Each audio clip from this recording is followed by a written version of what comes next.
Welcome to true nine news.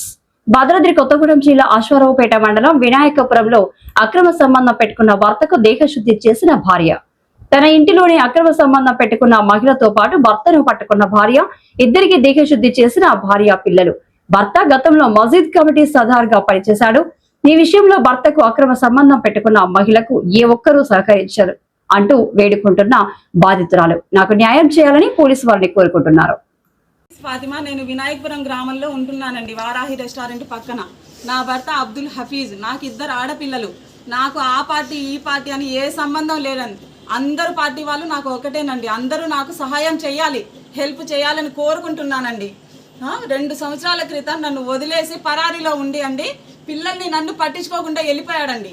నేను పిల్లల్ని పోషించుకోవడం కోసం ఈ ఇంట్లో సంవత్సరం నన్ను చదివించుకుంటూ ఉంటుంటే 10 రోజుల క్రితం అండి ఒక తిరుమలకుంటలో ఉండే మధు అనే అతన్ని తీసుకొచ్చి ఎస్ఐ వేసంతరాజు అనే అతనితో వీళ్ళిద్దరు జత కట్టుకొని నన్ను ఇంట్లో నుండి బయటికి లాగేశారండి.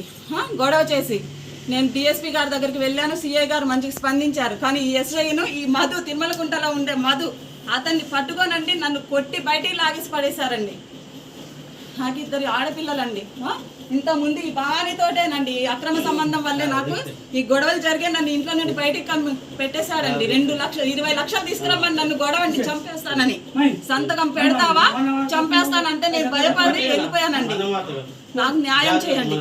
ఈ తల్లిదండ్రులన్నీ ఇంట్లోకి వస్తూ నన్ను రానివ్వట్లేదండి. 4 రోజుల నుండి వస్తున్నా నేను. ఈ రోజండి ఇదండి దీన్ని తీసుకొచ్చి 4 రోజుల నుండి ఇంట్లో పెట్టి నన్ను ఇంట్లోకి రానివ్వకుండా చేస్తాను. నాకు న్యాయం చేయండి సార్. నాకు నా పిల్లలకి న్యాయం చేయండి సార్.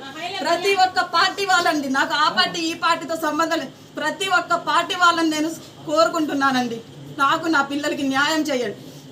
ఈ అమ్మాయి భవానీతోనేనండి 2 లక్షలు లాగారండి, ఏ సంబంధం లేదని. ఇప్పుడు ఆ సంబంధం ఏదో చూపించారు. వీడు హైదరాబాద్లో కూడా పెళ్లి చేసుకున్నానండి, అది కూడా తీస్తాను.